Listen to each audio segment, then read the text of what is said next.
Well, first on CBS News, 4 major Latino organizations in the U.S. are teaming up to mobilize voters ahead of the midterms. These 4 groups are joining forces for what organizers are calling the largest coordinated, nonpartisan Latino voter engagement campaign in recent history. Through to 2028, this coalition is seeking to connect with more than 5 million Latino voters, register 250,000 to vote, and boost Latino voter turnout by at least 5%. Let's bring in CBS News political reporter Shawna Mizelle. Shawna, good morning. So tell us, how important is the Latino vote in this November's elections?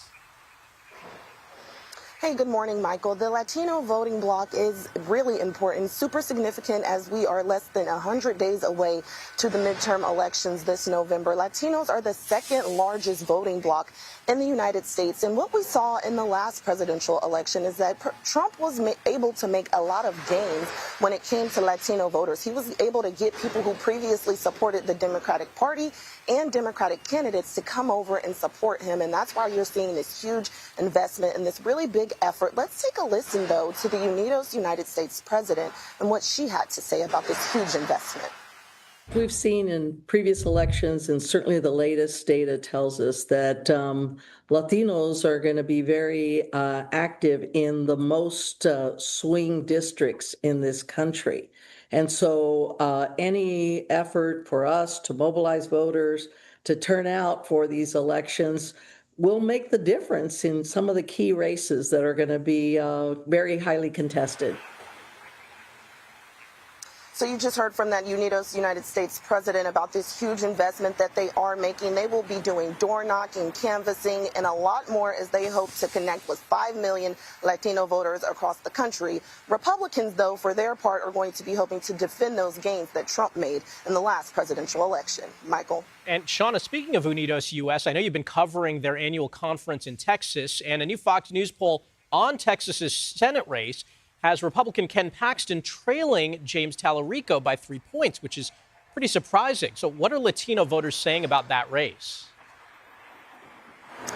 You're absolutely right. It's very surprising given the fact that Texas is a Republican-led state. It has a Republican majority across the board in leadership.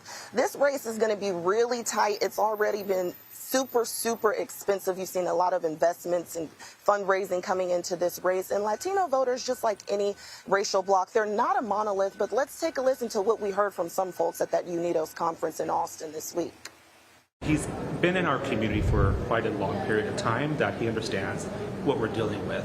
And he doesn't necessarily come to us just for votes or whatever the case may be. He's actually spent time with the community. Are we really going to be able to flip, especially in the rest of the rural counties? Can we really engage rural voters? And I think that's what I would say about all candidates. And really, Michael, what I'm hearing is that Latino voters are looking for a candidate that can address the issues that are important to them right now. That is especially focused on cost of living. And they're also focused on things like immigration reform. We are actually in Texas, where we had that deadly ICE shooting just weeks ago. So that's certainly at the top of mind for a lot of Latinos in the state of Texas. All right, Shawna Mizelle, thank you.